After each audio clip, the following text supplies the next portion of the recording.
Watchmen Brief, we play Stump the Historians. Well, kind of. Our dear friends Bill and Michael Federer join us in the first half of the show. And in the second half, David and Tim Barton will join us. Everything you want to know about history is coming up in just a second. The Watchmen Brief is sponsored by Fun Spot America. If you come to Central Florida on vacation, don't go to Disney. Go see our friends at Fun Spot America.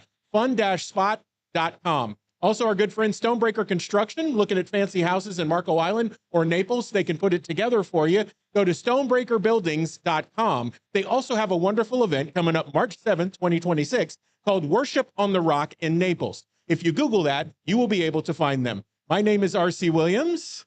And I'm Juliana Armand. Let's welcome Bill and Michael Federer to the Rumble stage and the Watchmen Brief. Big round of applause, yes. Guys, God bless you both. Busy morning for you coming off of a breakout session, which I understand got extended, yes, here at AmFest.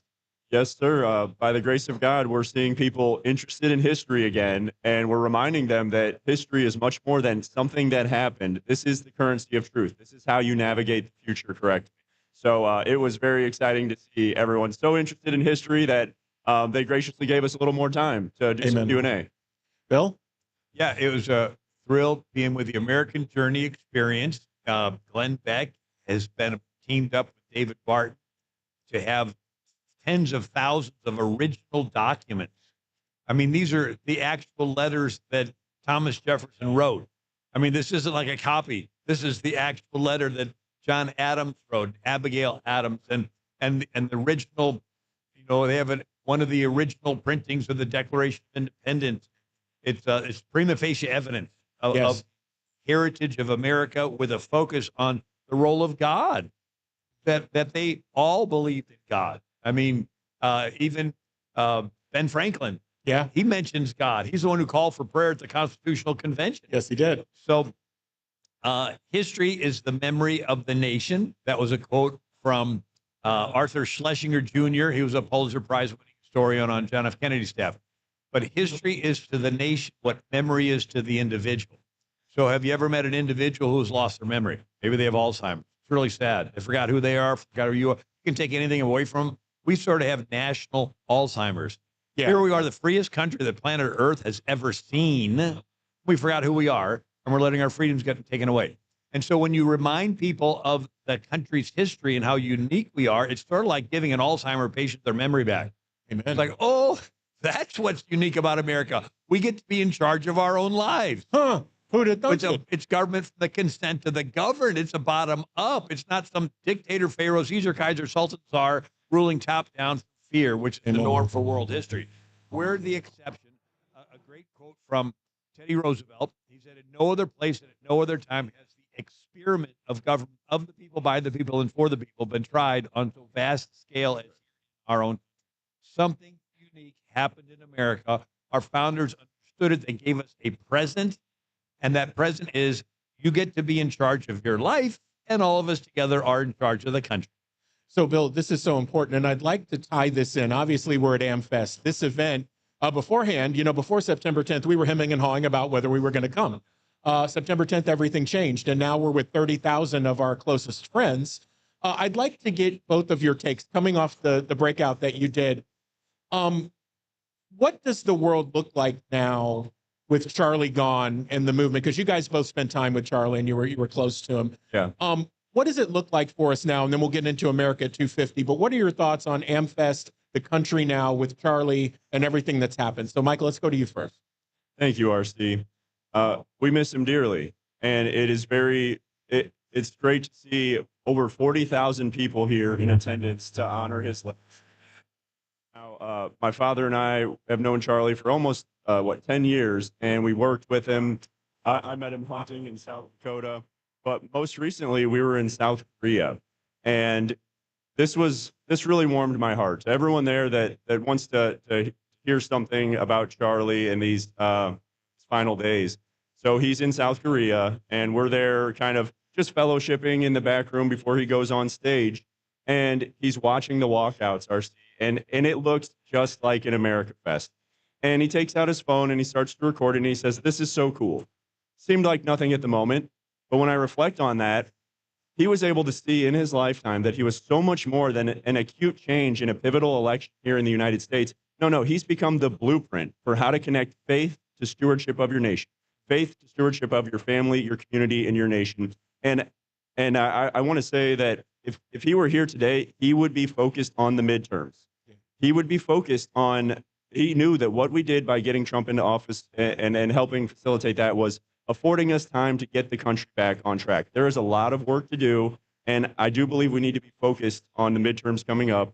But Charlie was that unique individual where if you disagreed with him, he would say, well, here's a microphone. Tell me your side of the story. Yeah. And the fact that they're trying to make that divisive in today's world, it just, I think everyone has an internal sense of justice. And when Charlie was alive, they would kind of say, oh, I like that he said this and I don't like that he said that. But after seeing what someone did to a young 31-year-old man who was doing nothing but share his worldview and invite you to share yours, everyone's sense of justice is rocked. The world is awake, and what we need to do with this heightened sense of emotion is not become divisive and divide ourselves on either. You know, we don't want to divide on the right. We need to stay focused. That's how we honor Charlie's legacy. So, Bill, before I come to you, I want to give some more context to that, Michael, because what you mentioned is interesting, what he talked about the midterms. We were in Phoenix together in September 2023, and Charlie was the speaker at dinner. And that was the speech where he talked about the fact we needed to flip 20 votes per precinct in these certain precincts in these states, and Donald Trump would be the next president of the United States. And that actually played out exactly like he said it would. Bill, looking through that lens and you knowing Charlie as well as you did, how do we keep people focused on that mission? Because Michael got to lay the stage for we need to do it. How do we keep people focused on it with the historical context that you opened us up with? Yeah, I mean, Charlie was amazing. I first met him in 2014 when he was the warm-up speaker for me at a civic center in Robinson, Illinois, with a couple hundred people. And he was 19 years old, and he was taking a year off right after high school. And I remember having to put my notes away because I was preparing for my talk. I go, this guy is so good. And but I was the warm-up speaker for him in Seoul, Korea, 4 days before he was shot. And I thought, wow, how God has used him. But I have a cell phone full of text messages from Charlie texting me saying, tell me about socialism. Tell me about John Adams. Tell me about the Treaty of Tripoli. Tell me about, Islam. And so I would give him my research, and he would consume it, and then he would use it in his TikTok and in his question and answers. And then he'd actually text me. One time I told him about how I read through all of the state constitutions and how 9 of them, you had to be a Protestant Christian to hold state office, 3 just a plain Christian, right? Right. And so I gave him all the research, and boy, he just wielded that so powerfully. And he sent me his TikTok answer, the video. He goes, how did I do? I said, oh, you were brilliant. He goes, no, with all the facts. Was I accurate? I go, yeah, you were great. He goes, well, I learned from you, But yeah, it's hard to conceive that he's not here. When I see his pictures all around here, I mean, we were with him 4 days before. He texted me the day before he was shot, because he texted me Bible verses. And it was 1 Corinthians 16:9. There's a wide door of effective ministry open for me, but there are many adversaries. But I mean, he texted lots of people. He was amazing. He kept in touch with I mean, I was with Brooke Collins, the U.S. Secretary of Agriculture, at a Texas Public Policy Foundation event. And she said, Charlie was in my office so much. And she said that there are a lot of people that I hired because Charlie told me to hire him. And it's like, he's a 26-year-old in the White House. It's like, who does this? He was a unique individual. But it's up to us to pick up the torch. If he were alive today, like Michael said, he would be laser focused on the midterms. And because if the Democrats realize that if they can flip some congressional seats, vote in Hakeem Jeffries, start impeachment trials, they can stop the Trump agenda overnight. Yep. And they're going to push their globalist agenda. They're going to start censoring the internet. They're going to do the same thing that Europe is doing. We were with the Pastor Son in Seoul, Korea, and 2 days after we left, they arrested Pastor Son. He is in prison today. And that's something 8th. that he was texting Marco Rubio about from South Korea. He was going to hop on the podcast the evening of September 10th. He was unable to share what's going on. So South Korea is one of our closest allies. What we're seeing there is you see this tug of war when you look through the history of South Korea of leaders that truly believe in this freedom, this American concept of freedom, and then those that are maybe a little more beholden to North Korea. There's this tug of war of power. What we're seeing now is corruption in South Korea. Charlie was getting ready to make a lot of noise about this, and we were blessed with an opportunity to share some of that. But I want to just take one moment to say that in South Korea, Pastor Stone, he was able to organize millions to protest. So what we just went through here in America, a lot of forced, let's say, forced vaccines, ideologies that completely reject the Judeo-Christian fabric of the nation. For instance, if the LGBTQ, they preach compassion to those who are different. However, those who are different, what is that claim? Let's unpack that very quickly.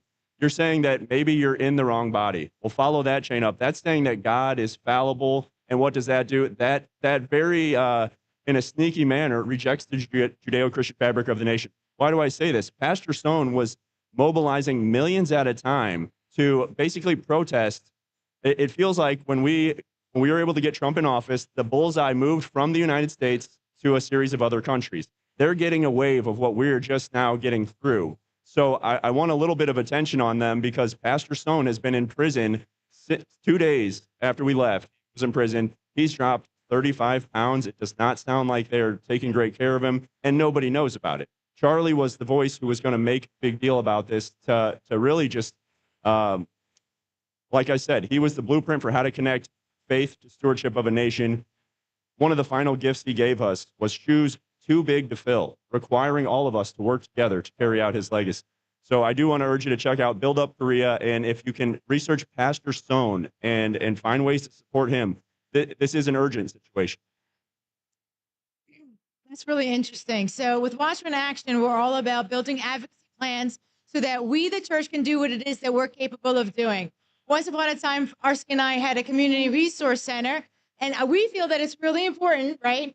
People to be able to come together to talk about what's going on, right? Yeah. So can you talk about, was it Gage who said that you can't have any town halls anymore and the importance of town halls?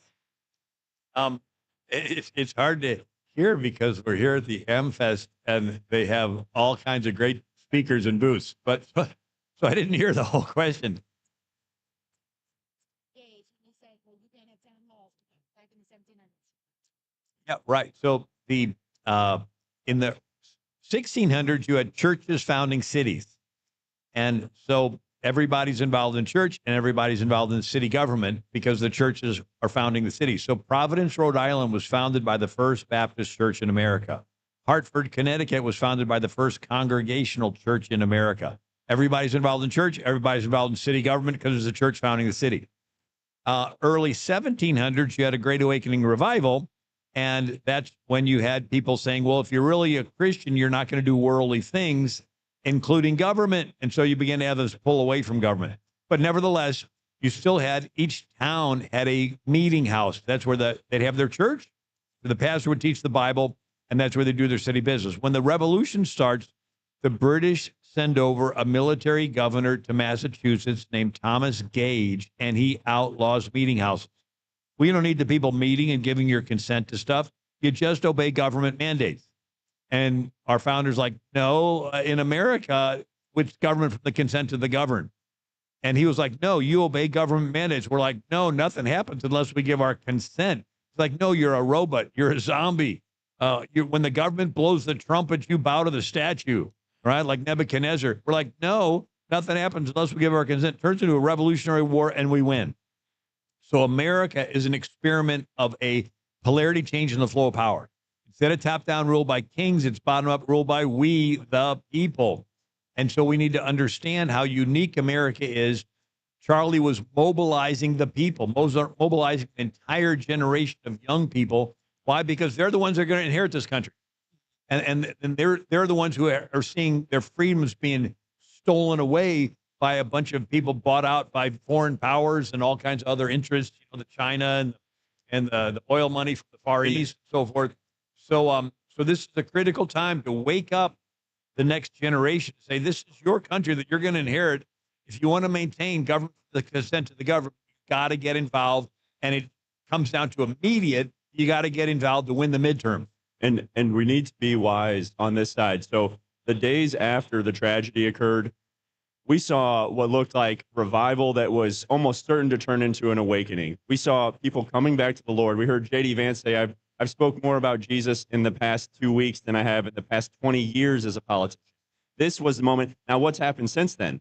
A lot of that has survived, but you're going to see people try to divide the unity that Charlie had created. And we need to remember that don't be distracted by what other people are saying. Stay focused on the mission. So I just want to remind everyone that there's a lot of noise on the internet, a lot of unwarranted claims, no receipts.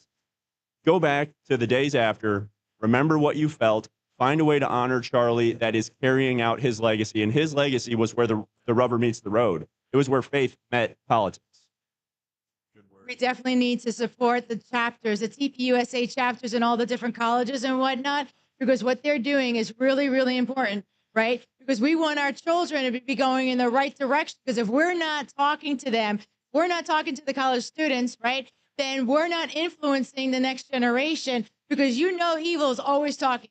Evil's always doing what it needs to do. When we sit back, we need to stand up. No more sitting back. Because it's our children that is going to suffer the consequences. They're already suffering the consequences of it, right? Yes. And it's our fault. Literally, it's our fault. Now we need to look at history and say, we're not going to repeat it. We're going to fix it. And we're going to learn from it. And to those who think it's better to stay on the fence, just remember that the devil owns the fence. My father wrote a book called Silence Equals Consent, The Sin of Omission. We go through it legally, historically, and biblically. And you find that so if a bill sits on the president's desk for 10 days and he does nothing, it goes into effect as if he had signed it into law. Let's go through a biblical example. So Moses and Aaron in Numbers chapter 20, the Lord says, speak to the rock, waters will flow forth abundantly. Moses raises his staff, strikes the rock. Now Aaron was with him when the Lord told him this. Then he strikes the rock again. Chapter ends. Next chapter, you and Aaron will not enter the promised land. Well, what did Aaron do? He didn't say a word the whole chapter. And that's just it. The first time Moses hit the rock, that was his sin. The second time, you get the sense that maybe Aaron had an opportunity to say, whoa, the Lord said, speak to the rock. So why do I say all this? His silence, his unwillingness to act was taken as a sin. So when we're looking at this and you think, do I want to get involved? Just know that as convicting as it is, the Lord will hold you accountable for what you do and what you don't. So my family ran from Hitler, Germany, and I'm literally looking at the American people going, are we singing louder? Or are we going to say something about what's going on? Cold War, during the post-World War II era, you had countries in Europe trying to get going, republics, electing leaders, but the Soviets didn't like that. So they would send in KGB agents to do what's called critical theory. They simply observe all the groups in the country. Ethnic groups, Bosnians, Croats, Serbs, religious groups, Sunni, Shia, Orthodox, economic group, racial groups, doesn't matter. And they would categorize them as victims and oppressors, haves and have-nots. And then they would pit them against each other. How? They would identify the influencers of the different groups and do influence campaigns, find out who their friends are. In Hollywood, it was the 1950s. It was the actors and producers, and the communists would gather around and invite them to their cocktail parties and everything. And they would seed them with divisive messages that they would put into their influence to their group. Mm-hmm. And it's happening today, right? And they would find out, well, what's the big group in America? MAGA. And then they're thinking, how can we split this group? Who are the influencers? And then they want to co-opt the influencers to take the attention away from the midterms and put it into chasing all kinds of different theories and blaming people. And so the idea is we need to, the other side's focused on the midterms. We got to get back. Anyway, Cold War, Europe, they divide the country into groups. They pit the groups against each other. And then they want to escalate it to violence and bloodshed. Why bloodshed? Then people think emotionally, not logically. There's killing in the street, and they want to blame somebody for the killing.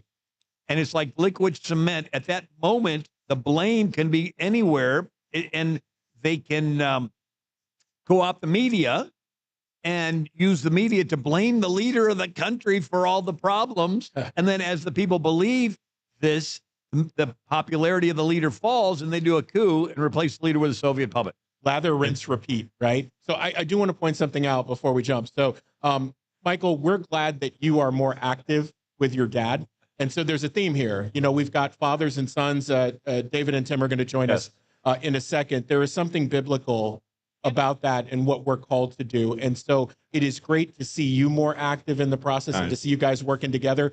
Real quick, where can they find out information on you guys, where you're going to be speaking? How can they contact you? Thank you. Well, when I'm amongst my father and the Bartons, I consider myself a student of history again. So I thank you for that. The best analogy I've come up with is they are the tea leaves. They're the concentrated source of everything. I've just been steeped in their message long enough to be some sort of tea. But Amen. Thank you for saying that. You can find us at AmericanMinute.com. I also want to mention the American Journey experience. If you want to bring history to life, you want to hold it in your hand and have this emotional attachment to it that motivates you to be involved. American Journey experience. And we are so grateful. That connection was made by our friends, the Bartons at wallbuilders.com.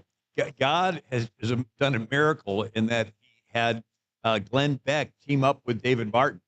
And David has been educating, and Glenn has been open and been receiving this. And so they've gone and bought thousands of original documents. I mean, original letters from John Adams. So it's part of the American Journey experience. They want to take it around and want to educate people. It's prima facie evidence. You can't argue with it. That's the actual letter. Yes. And so it's a way to regain our memory as a people. Guys, thank you so much. Bill Federer, Michael Federer, thank you for being on. We're going to transition out here. So we're going to welcome David and Tim Barton to the Rumble stage. Thank you both so much. On the Watchmen Brief. Thank you guys so much. Once again, support our sponsors, Fun Spot America, great location in Central Florida. They've got one in Orlando. Also Kissimmee, and if you're in Atlanta, you don't have to deal with Disney. Go to fun-spot.com. Also our friends at Stonebreaker Construction. They do an incredible event called Worship on the Rock, March 7th, 2026 in Naples. For more information, just Google that or go to watchmenaction.org. So the guys coming up to the stage for our audience probably don't need a huge introduction. But David and Tim Barton with Wall Builders have done incredible work. You heard a little bit of it from the Federers. Gentlemen, welcome. It is a blessing and a pleasure to have you. Busy morning, yes? Yes, very Hearing for sure. Yeah. So obviously we're going to drink from a fire hose, but we're going to try to condense it down. So let's start a little bit with the American Journey experience. And then David, I'm going to be super selfish and talk about what you did at your presentation in Boston about revival versus awakening. But let's start with the work that you guys are doing right now with Wall Builders and the American Journey experience. So whoever wants to go first. Yeah, so the American Journey experience is a initiative that we're actually on the board of that. And they're a partner with us at Wall Builders that we have collectively what's considered the largest private collection of original documents from the founding era, with more than 100,000 items and documents from starting literally from Christopher Columbus up through, we would say the space race, but we have stuff from President Trump as well. So really up to the modern era. And one of the unique things, we have a couple of museums, and our museums are designed not to like go to the Smithsonian and you read things on the wall. We actually believe in letting people hold the piece of history. So we have like 13 muskets from the American Revolution, and we're like, here, hold one of the muskets so that people can actually experience and connect with history on a different level. We have, for example, over 700 original prayer proclamations issued by signers of the Declaration, by early presidents, by the Continental Congress. And we'll let people hold those proclamations so you can read for yourself when John Hancock is encouraging that we need to pray that everybody comes to the saving knowledge of our Lord and Savior, Jesus Christ. And that matters because then when someone says, well, we know the founding fathers, they weren't Christians, they were atheists, agnostics, deists, you can say, no, I actually held some of their original documents where not only they were espousing their faith, they were actually encouraging other people to come to faith, and that people in their state would pray for non-believers to come to faith. So the museum is designed and set up when people come through that they actually get to hold different Bibles, artifacts, documents. We actually have things from Adolf Hitler. We have things from George Washington, so you can get a pretty good contrast in some of it, but it is designed to let people encounter and engage history and really in America to learn some of the good, the bad, and the ugly, because it's all there. But once you know the truth, you don't become as susceptible to the lies that people today would say, well, America's basically bad and we've only done bad things. You can say, no, like, here's the whole story. There definitely were bad moments. But what's worth noting is that you can pick any atrocity in American history and you can ask a couple of very basic questions like, how did that atrocity come to an end? And who led the opposition, like slavery? How did slavery come to an end and who led the opposition against it? Oh, it was Christians, it was pastors in the church. that led the anti-slavery movement. And what we can point out is that any atrocity you want to pick, there was an opposition movement, and the opposition was always led by people of faith. That is historically documented, but this is just a very small sample of the things we show people with original source documents, and they get to hold an encounter at the museum. You know, it's amazing to me. I was talking to somebody yesterday on Media Row about history in general. I said, you know, the Civil War, it is interesting how we have to have very clear villains and heroes, and history doesn't work that way. I said, you know, the largest holders of slaves in that era were Native Americans. I'm a third black, third white, third Native American. I'm like, I get it. And then the second largest holders were people who looked like me, mulattoes. And I said, the fact that we can't have that conversation meaningfully with historical documentation to back it up says a lot about where we are today. And David, that's what I want to come to you on. So we're coming up on America at 250. Given everything that's going on and the work that you guys are doing with this, what is the most important thing people need to be looking at from all of this historical information we have so that they can go and fight the battle? One, I would say, is they need to look at the appreciation of how different it is for any nation to reach 250. So before we even talk about why the 250 is important, I'll just point out that University of Chicago Law School, they did this big study, 5,800 years of recorded history. The average length of a constitution or a government in the history of the world is between 17 and 19 years. We're looking at 250, right? Sorry, we lost it yesterday too. So we're looking at 250, and the average is 17 to 19. I mean, even those who hate America don't want to go through a revolution every 17 to 19 years. Right. So they don't even recognize how blessed they are to even talk about it 250. But then we got here. So how did we get here? What made it special? And that's the really important thing that people need to know is this isn't just luck. It isn't coincidence. We have a form of government that's built on a set of values and principles, and those values and principles happen to be biblical, religious. And that's just not me saying that. University of Houston did the research. The single most cited work in the founding era was the Bible, 4 times more than any other book. And you read the writings of John Adams, you find that, well, separation of powers, checks and balances, that came out of Jeremiah 17:9. That's what the guys who did it said. And so for people, they say, oh, no, what makes us great is we're secular. No, you don't know your history if you think, but first off, just the fact that we got 250 years, that is absolutely a blessing. And then why did we get here? Faith. What keeps us here? Same thing that got us here.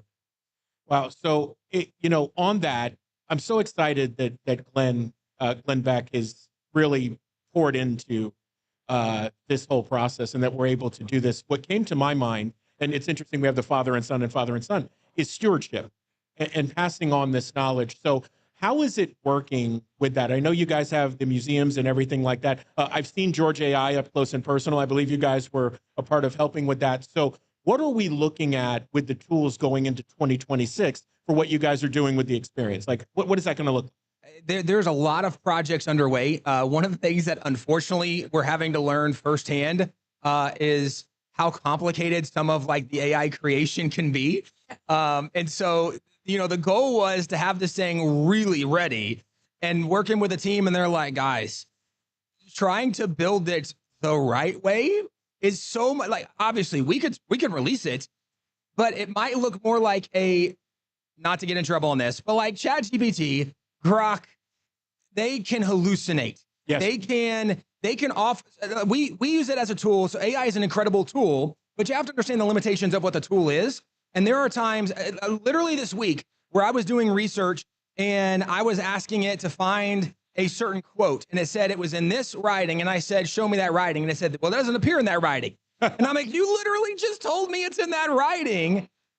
The reason it's a challenge is because obviously the modern generation, the rising generation, is using AI for the majority of research, because even a basic Google search now, right? There's like the AI summation at top. AI is working to do this. And so saying we don't want to have some of the same flaws and errors, the hallucinations, the misrepresentations, the misleading statements these others do. We're going to base it on original documentation. All of this to say it's been a lot harder to do it right, but we're determined that we want what comes out to be reliable, to be trustworthy. And if it takes a little longer, it's going to take a little longer. So there might be some early versions that are more limited in what it can do. but also we're working on a database where all of our collection of over 100,000 items and documents is going to be able to be in a main warehouse database. People can go online and it can be a one-stop shop to find out what do the founding fathers actually say or think or believe about this, because you can come and search in their own writings through this database. It's going to be one of the most comprehensive, and it's coming from the largest private collection of original source documents. And then we're writing a lot of stuff as well to try to give some summaries, some bullet points, some main ideas for people coming into the 250th. And as you mentioned just a minute ago, one of the things that I think is lost in a lot of modern culture is how diverse America was. Obviously, the majority white immigrant nation, unquestionably. A lot of natives already here, unquestionably. But even like the cause of liberty was far more diverse than most people realize. If you go back, John Adams, he said that the spark for liberty, it didn't start with the shots at Lexington and Concord. It wasn't the victory at Saratoga. It wasn't the victory at Yorktown. He says the spark that birthed the revolution is when the first blood was shed at King Street. There you go. King Street's the Boston Massacre. Well, who's the first person that dies in the Boston Massacre? Crispus Attucks, who is half black and half native, right? And you're talking about the birth of liberty happened because of a native patriot who was there opposing the tyranny of the British. By the way, we can go through the course of the revolution and highlight that so many of the major contributors, they don't look like the modern concepts and portrayal. In fact, even if you go back when the revolution is kicking off, there were two guys that were early on considered the financiers of the revolution. One of them was Haim Solomon, a Jewish man. So you have a Jewish guy, Robert Morris being the other. They're the two early guys considered the financiers of the revolution because they're helping get loans early to kick this whole thing off. Again, if we knew the story, we would realize that even back then, America was more of a melting pot than we realized. And the way that the story is often told today is through a Marxist lens of there's only oppressors and the oppressed. Yeah. And you realize, now, wait a second, like that's not how America was birthed or built. America was birthed by people that were pursuing freedom and liberty, that were opposing oppression, that were largely pursuing it under a biblical ideology and understanding. And there was a lot more diversity than most people realize. And that's also something that not only have we done some writing about, we will definitely highlight a lot more of those contributions this coming year as well. So a ton of stuff coming out. Some of it won't be as quick as we hope, but hopefully this coming year, there's going to be a lot of cool stuff for the 250th. You know, it's amazing. I'll talk with friends and I'll pose a question to them, was Sam Houston a racist? And I say, well, he wasn't so much of a racist that Arnold's, Lavelle's, Blunt's, McClellan's, and Montgomery's didn't fight with him for the Republic of Texas. That's my family lineage. So I'm like, how racist was Sam Houston? Probably not as much as you think, because you want this in a nice, neat little bow. But what you don't realize is that it's not that way, right? And I think what you said, Tim, is so important, is that there are so many people, and we're in a place that has a ton of young people who have no frame of reference, who need to understand how this actually looked, right? Who the contributors were, who their enemies actually are, so that they can fight the battle, because there's nothing new under the sun. We're all believers here, right? We know that. Right. So, you need to understand your enemy. Satan doesn't, he just changes the tread on the tire and he uses the same tire. These things don't change, but he knows that we perish for lack of knowledge. Right. Yes. And so it's so important. That's why we wanted to have this conversation today, so that people are aware and they can go back and watch this again and understand what's going on. It's also worth noting Satan's first attack, kind of to your point, was to question truth and deny truth, right? Yeah. Did God really say that? And what we are seeing in modern academia is questioning and denying truth, right?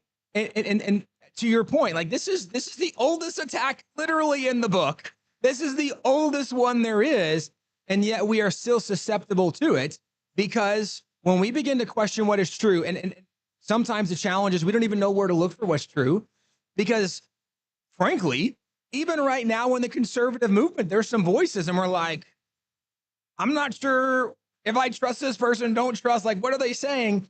Voices that we used to thoroughly trust now are saying things, and I'm like, I don't think that's correct. It makes it challenging at times to know, well, how do we determine what truth is and where do we find truth? And so for us, historically, this is easier because we'll go say, well, let's point to original source documentation, right? I'm not as interested in what somebody thinks about it as I am in what the actual documents and writings say. Bingo. Because you can say, no, they didn't really believe that. Like the argument, well, you know, the founding fathers really weren't religious. They were atheists, agnostics, and deists. And all you have to do is go back and read their writings and realize, wait a second, these guys quoted the Bible more than any other source, right? At the time of the signing of the Declaration, virtually every single signer of the Declaration was a member of an Orthodox church. At the time, like, you're like, this doesn't make sense from original source documentation. But if all we know is the modern accusation, right? Again, like the accusation of the devil, did God really say, like, are you sure about that? If we're not grounded in truth, we are susceptible to lies, to misleading, and ultimately, it's interesting too that when the Bible talks about Adam and Eve eating the fruit, it says that Eve looked and Adam with her. They saw that the fruit was good to the eye. It's interesting that they were misled, not with something that had the appearance of evil. Aha. Right? It was, no, this looks really good. Well, sometimes things that look good aren't always true. Amen. Right? Wow. And so we have to make sure we are being grounded in what is true, not what makes us feel good, not what maybe looks good to the eye. We should be going back and saying, okay, did God really say what is true? And the reason also this is so significant, Jesus told the disciples in John 8:32, you will know the truth, and the truth will set you free. We have more people in America today living under oppression, right? Depression, suicide. I mean, you go through the list, like they're not living in freedom. Why? Because they don't know the truth. And the devil wants to keep us from knowing the truth because then we don't get to walk in freedom. But truth is not just under attack biblically. It's under attack in science, right? It's under attack in history because the devil is not just interested in misleading us in a religious ideology or philosophy. No, he wants to mislead us and destroy every area of our life. And so he's going to confuse us on or make us question, like, are there only two genders? Like, was I born in the wrong body? Well, God really did say, right? Male and female, he created them. God created you on purpose for a reason. But if we don't know what the truth is, we are susceptible to a lie. And sometimes even a lie that can look or feel appealing, but just because it looks good doesn't mean it's what God has. So, Tim, I want to piggyback on that. David, I want to come to you. I said I was going to be selfish at the beginning of this segment. So we were together in Boston and you did Sunday service and you said something that stuck with me to the point where I ran up to you afterwards and I said, we got to talk about this. Your presentation was on the difference between revival and awakening. Can you help us understand what's going on with this and why it's important? Yeah. If you look historically in America, we've had eight major revivals. And people think that if you have a revival, it will fix the problems of the nation, fix the moral problems, fix the violence problem. That's not true. Historically, most of the time, at least for the last 170 years, revivals have not changed the course of the nation. They may change the course of individuals, but they don't change policy. And the difference is if you don't take your beliefs and put it into policy, then your beliefs are just your beliefs and good for you and your neighborhood and your house. But that doesn't change what's being taught in the school. That doesn't change what's coming out of the legislative house. It doesn't change what the courts are doing. And so if you do not get involved in public policy and taking those beliefs into public policy, they don't get institutionalized. And that's one of the things the founding fathers did with what we call the First Great Awakening. Right. They came out and said, oh, man, our views on economics are wrong. Look at the freedom you have when you have the free market. And man, we were wrong on government. You need to have elected leaders. And so they went through this thing of where their faith changed their beliefs, but then they took those beliefs and said everybody needs to be able to experience the freedom that comes from these beliefs. And that's why we have policies we do. I mean, one of the things I like pointing to is federal law books that point out that our due process rights, the Bill of Rights, the right to confront your accuser, the right to testify in your own defense, or the right to have the opposing side, that's all biblical. I mean, that the legal law books say John 8:10 is the reason you get to confront your accusers in court. The reason you get to compel witnesses on your side is Proverbs 18:17 and so forth. What if those people who believed that had not taken that and made policy out of it? None of us would have due process rights as a result. And so that's the difference between a revival and an awakening. An awakening says, man, we found something that really works. This is really good. Everybody else needs to enjoy this. Hey, let's just institutionalize it. And it's not that you're setting up an established church or requiring everybody to have certain beliefs.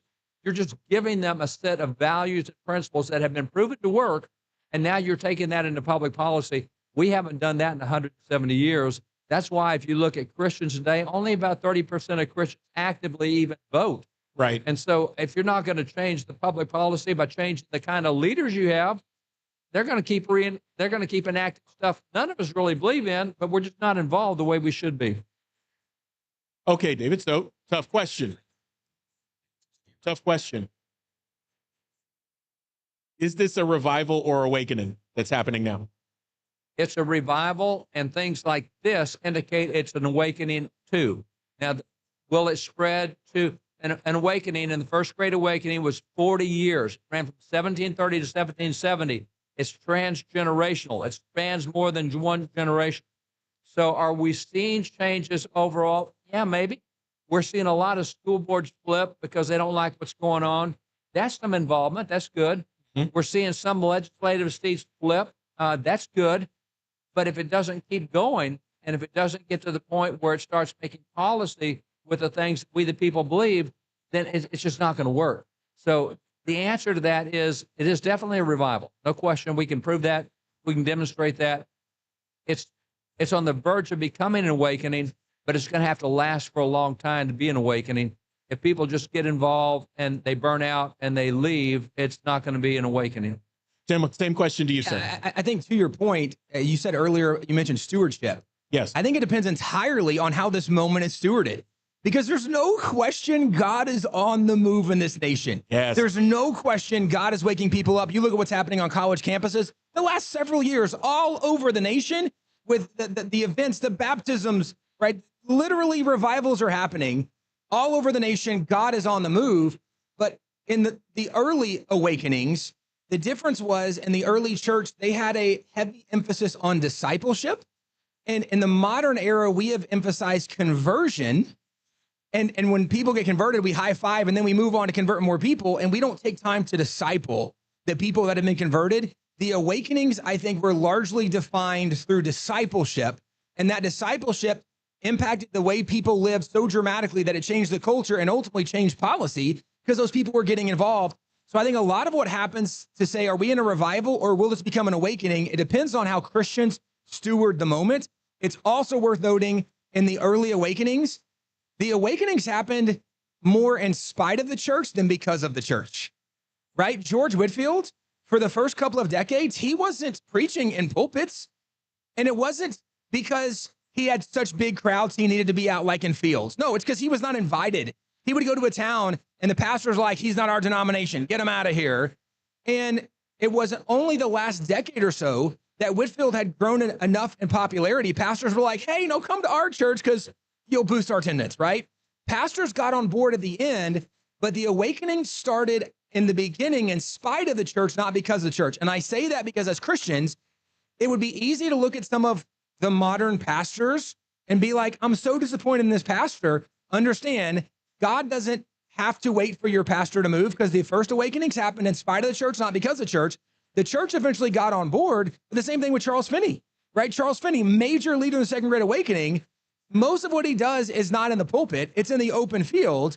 And it was only later after the fact that more churches are getting on board. So eventually churches figured it out. Eventually pastors came to the right conclusion, but pastors weren't largely leaders in the moment. And so I think it's not just do churches steward it well, it's do Christians steward this moment well. You know, it's so interesting. I was talking to the Great Awakening Project, and they were in front of a school board bringing stuff to them. And they said literally that the people that were pushing against the agenda were pastors. Yes. And it's like, even today, where are the pastors? Why are they against the agenda of what it is that we're trying to do? Why are they still trying to say, you know, the separation of church and state and the church stay out of it? When in fact, I mean, it was to defend the church, not to defend the state. Bad information leads people to draw wrong conclusions and it leads them to take bad actions. And I would say by and large, it's not that most pastors don't have good hearts, it's that they got really bad information, oftentimes in their seminary. And by the way, there's a lot of seminaries right now that are actually teaching that the Bible is not accurate. Like there are flaws, there are faults, like some is just allegorical. And so there's a major problem inside of seminaries right now. And also there's a major problem in the way that we even define success inside the church. And this is taught in seminaries, right? If you want to have a successful church, don't say things controversial. Now, that's silly for lots of reasons, but what they're saying is if you want to be successful, meaning if you want to grow your attendance, right? Seeker friendly, say, like have a TED talk every Sunday. That's how you do it. If you want to get big offerings, Don't say things offensive. If you want to have a bigger church building, then you need the money. You can grow. If you want to have more people on staff, if you want to have more ministries your church does, then you can't be political. You can't be controversial. Now, we've seen the exact opposite, especially after COVID, where the pastors that had the courage to lead, their churches have grown the most. But why it matters is the majority of pastors that have gone through seminary learn the exact opposite in seminary.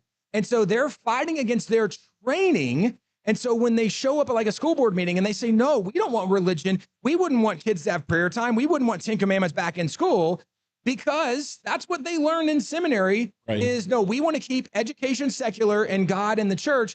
Well, that's not biblical. It's not historical. You're wrong for lots of reasons, but this is, I think, where they're coming from. They have bad information. They drew wrong conclusions, and therefore they're making bad decisions. Yeah, guys, I apologize. We're up against time. Guys, thank you so much for being with us. What a blessing.